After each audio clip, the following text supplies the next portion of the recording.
بھارت عرصہ دراز سے کشمیریوں پر ظلم و ستم کے پہاڑ توڑ رہا ہے. کشمیریوں سے آزادی جو کہ ان کا بنیادی حق ہے چھین کر انہیں صرف اور صرف اپنا غلام بنائے رکھنے کے شرمناک منصوبے پر عمل پیرا ہے. مگر کشمیریوں کی عوامی تحریک نے بھارت کے در و دیوار ہلا کے رکھ دیے ہیں اور یہ عظیم قوم اپنے لہو سے تحریک آزادی کشمیر کی آبیاری کر رہے ہیں. صرف گزشتہ 3 دہائیوں میں 1 لاکھ سے زائد کشمیری شہادت کے عظیم منصب پر فائز ہو چکے ہیں. کشمیر کے عیدگاہ قبرستانوں میں تبدیل کیے جا چکے ہیں. گھر گھر تلاشی اور گرفتاریوں کی آڑ میں کئی ماؤں کی گودیں اجاڑ دی گئیں. پوری وادی میں کرفیو کا سماں ہے. دکان اور بازار ہفتوں بلکہ مہینوں کے لیے بند رہتے ہیں. Kashmir is a valley covered in graveyards, But first of all, we can't lay the horrors of what has happened over the last 30 years in Kashmir at Modi's door. It started way before he was ever there. But now, with the abrogation of Section 370, it has entered another sphere. But the story of Kashmir, the story of those mass disappearances, the story of the summary executions, the story of, the horrors that have been visited upon those people has been kept from the Indian public. Journalists, activists, thousands were in jail, the internet was cut, the phones were down, the valleys sewn up in barbed wire. And from that vast prison, they are looking at what India is doing with Muslims here. While their land is occupied, while their history is being erased.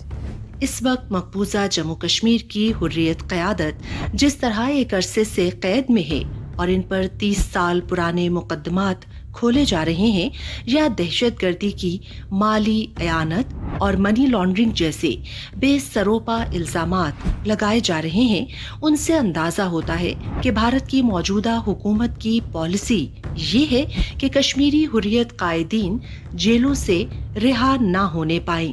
Bharat نے کشمیر کو عملاً jail میں تبدیل کر رکھا ہے. Genocide Watch has issued several alerts for Indian occupied Kashmir, which is also called the world's largest open-air prison.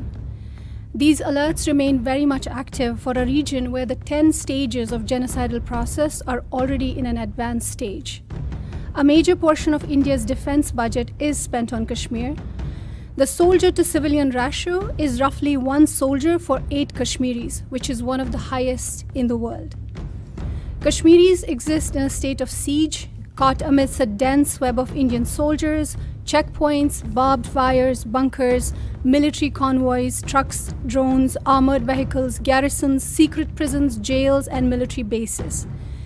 Indian troops roughly occupy an area which is the size of Dallas, Texas. انسانی حقوق کے حوالے سے خرم پرویز کی دلیرانہ کاوشوں اور حقیقت پسندانہ reports نے دنیا کے سامنے بھارتی مکروہ چہرہ بے نقاب کیا. یہاں پہ کلنگز، کسٹوڈیل کلنگز ہو یا ایکسٹرا جوڈیشل کلنگز ہو یا ڈسپیئرنسز ہو، ایک ریگولر فینومینن ہے. کسی علاقے میں آرمی چلی گئی تو لوگوں کے گھر میں گئے اور پٹائی ہو گئی، تو یہ بڑا نارمل فینومینن ہے جو آپ کو ہر دن ملے گا کہیں نہ کہیں ہوتا ہوا. پچھلے 4-5 سال ایسے کہ یہ جو ڈسپیئرنسز کا ایشو ہے، انفورس ڈسپیئرنسز کا جو ایشو ہے، یہ ریسرفیس ہوا ہے.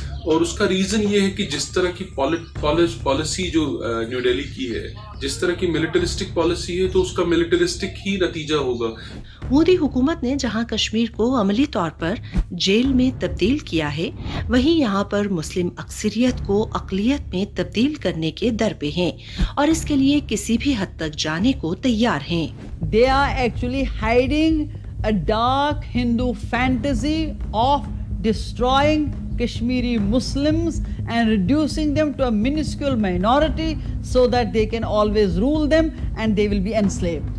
بھارت مقبوضہ وادی میں خون کی ہولی کھیل رہا ہے، لیکن عالمی ادارے خصوصاً انسانی حقوق کی تنظیمیں خاموش تماشائی کا کردار ادا کر رہی ہیں.